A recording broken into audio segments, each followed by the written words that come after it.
ដូចជាចាខាងណានេះបើថាឯងអាណិតគេទៅធ្វើប្រពន្ធគេទៅ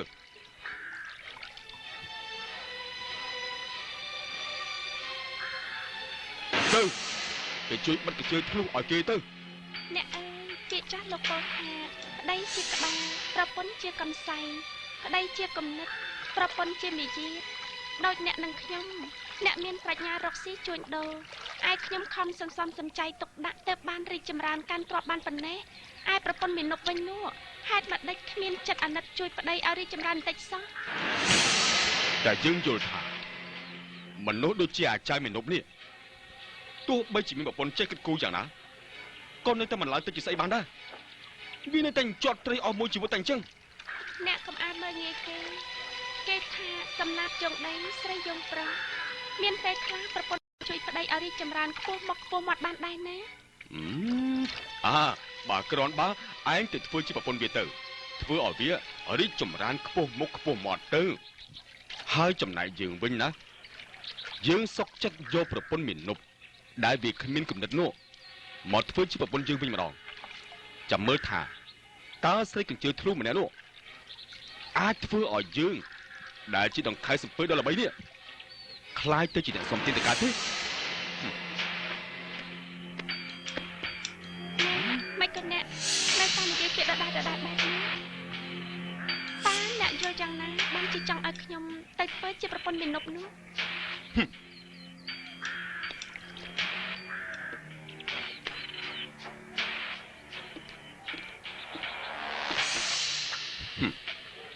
គឺមកពីយើងចង់ឈ្នះនឹងណាថាតើបើយើងអត់ស្រីរបៀបឯងនេះយើងនឹងទៅជាយ៉ាងណាហើយបើសិនជាឯងអត់ប្តីដូចយើងនេះឯងនឹងខ្លាចទៅជាយ៉ាងណាដែរបងយល់ថាយកជឿមកដាក់ត្រីអូនបានបងជាមិនខានទេបើអ្នកចង់ឈ្នះស្រីរបៀបខ្ញុំនេះខ្ញុំនឹងមិនយំស្រែកទ្រព្យសម្បត្តិទេស្រែកលើអ្នកចង់ពិសោធន៍ចុះប៉ុន្តែកុំភ្លេចថាយ៉ាងណាខ្ញុំខ្លាយទៅជាប្រពន្ធគេហើយមិនអាចខ្លាយមកជាប្រពន្ធអ្នកវិញបានទេតើយើងចង់បានមកវិញធ្វើអីតែដូរគេដូរហើយព្រមនៅជាមួយឯងយូរទៅដូចជាគ្មានបានប្រយោជន៍ស្អីសោះមានតែទ្រព្យសម្បត្តិតែគ្មានកូននឹងទេនាងឯងមិនកើតបានទៀតហើយអូនឥឡូវនេះបងយកប្រពន្ធមានុបម្ដងវិញចាំមើលតើបានកូនឬមិនបានចាំតែមើលទៅមកគេនិយាយដូរប្រពន្ធជាមួយគេមក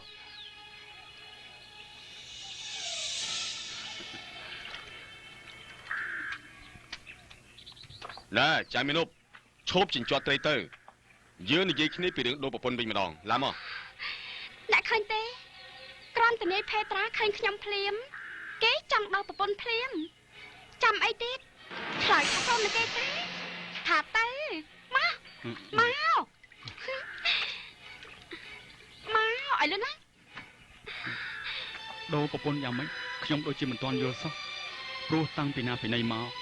គ្មានអ្នកណាដែលដូរប្រពន្ធគ្នាយ៉ាងនេះអញ្ចឹងទេមិនក៏ថាមិនដែលមានគឺមានហើយតាឥឡូវព្រមដូរទៅខ្ញុំព្រមអូនខាត់ខ្ញុំព្រមអូនខាត់ណែអ្នកធ្លាប់ដេញខ្ញុំឲ្យទៅរកថ្មីឥឡូវបានដូរចិត្តអ្នកហើយណែប្រហែលជាប្រពន្ធនេះភេត្រានោះមិនល្អហើយបានជាគាត់ដូរយកខ្ញុំទៅវិញចាំអីទៀតឆ្លើយព្រមទៅខាត់តែទោះជាអ្នកមិនព្រមក៏ខ្ញុំព្រមដែរខ្ញុំលែងនៅជាមួយអ្នកទៀតហើយ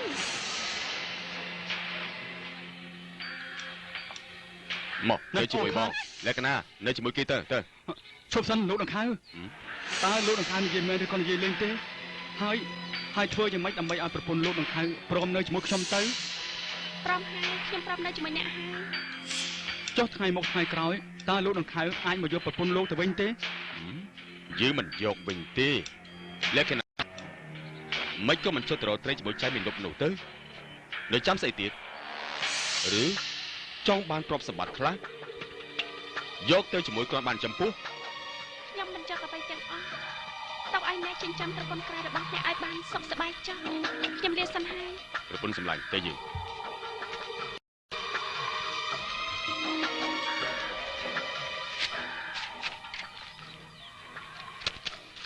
ខ្ញុំក្រណាស់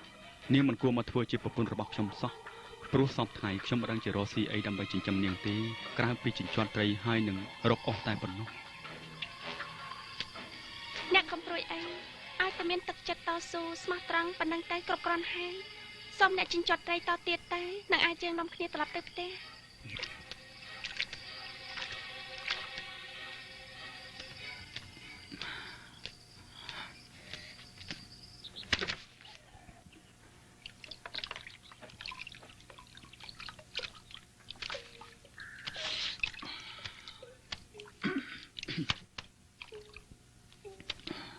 អ្នកប្តីអើយ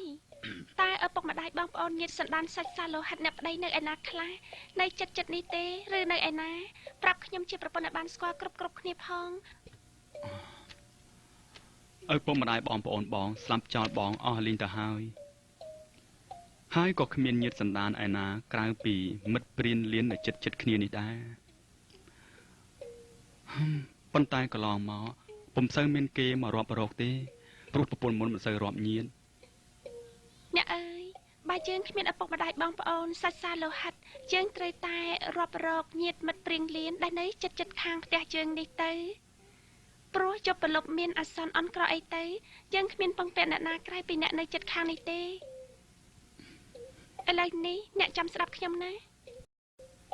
ចាប់ពីពេលនេះតទៅយើងត្រូវខំរកស៊ីសន្ស័យសន្សំលុយកាក់ដើម្បីបានធនធានទៅអនាគតគឺនាយសំពើគេសុំដោគេឲ្យប្រពន្ធគេមកខ្ញុំនាងឈ្មោះលក្ខណៈនេះមកធ្វើជាប្រពន្ធខ្ញុំវិញចឹងឯក្មួយមាននោះបានល្អហើយណាអញ្ចឹង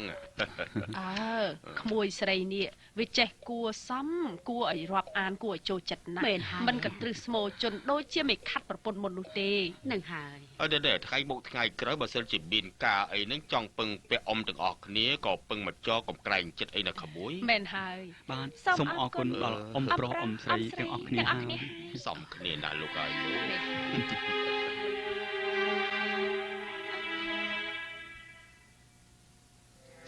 ឈើនេះសិតតែឈើក្រអូបមានតម្លៃតាហេតុអីបានជាគេយកមកធ្វើជាអត់ដុតទៅវិញឬមួយក៏ពួកគាត់មិនស្គាល់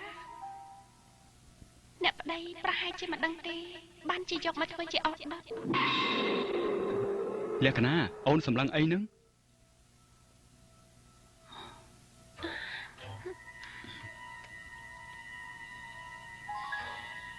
ខ្ញុំមើលអស់ដែរអ្នកប្តីទៅកាប់មកពីព្រៃនេះណា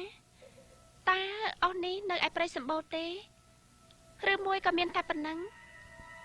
អូឈើនេះហ៎ចាអូឈើនេះមិនខ្វះទេដឹកប្រមាណអាទេសក៏មិនអស់ដែរបងទៅកាប់វាយកមកដុតរាល់ថ្ងៃហ្នឹងអញ្ចឹងទេអូនចង់ដឹងធ្វើអីឬក៏ខ្លាចខ្វះអស់ដុនអ្នកកុំអាចចង់ដឹង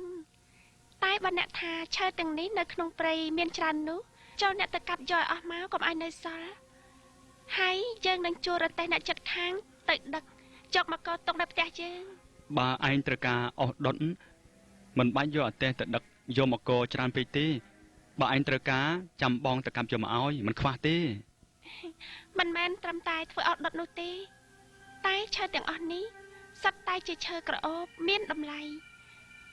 ដែលពួកឈ្មួញសំពៅត្រូវការទិញខ្លាំងណាស់គឺគេទិញយកទៅលក់នៅស្រុកចិនស្រុកដូច្នេះបើយើងមានច្រើនគឺល្អណាស់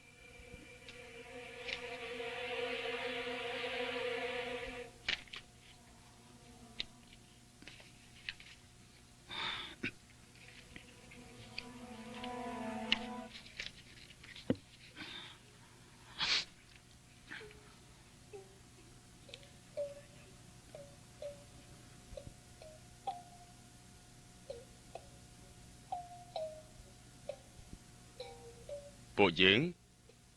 ពិតជាត្រូវការរកឈើក្រអូបគ្រប់មុខដូចជាក្លាំពាក់ក្លាំពូទេភិរូច័ន្ទក្រឹស្នាដើម្បីយកទៅលក់នៅស្រុកជ្វានិងស្រុកចិនតែយើងគ្មានប្រាក់ទេមានតែមាសតើនាងព្រមយកដែរទេ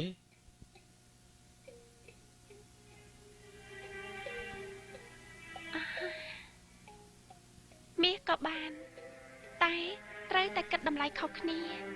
មាសទឹក10គិតផ្សេងឯមាសទឹក8យើងគិតផ្សេងប្រាក់ក៏ត្រូវគិតផ្សេងហើយកុំចង់បន្លំភ្នែកចិញ្ចៀនអសោះណាមិនបានទេចុះនរណាតែហ៊ានបន្លំភ្នែកនាងនោះព្រោះពួកយើងសុទ្ធតែធ្លាប់ដឹងថានាងជាប្រពន្ធដងខៅឈ្មួញភេត្រា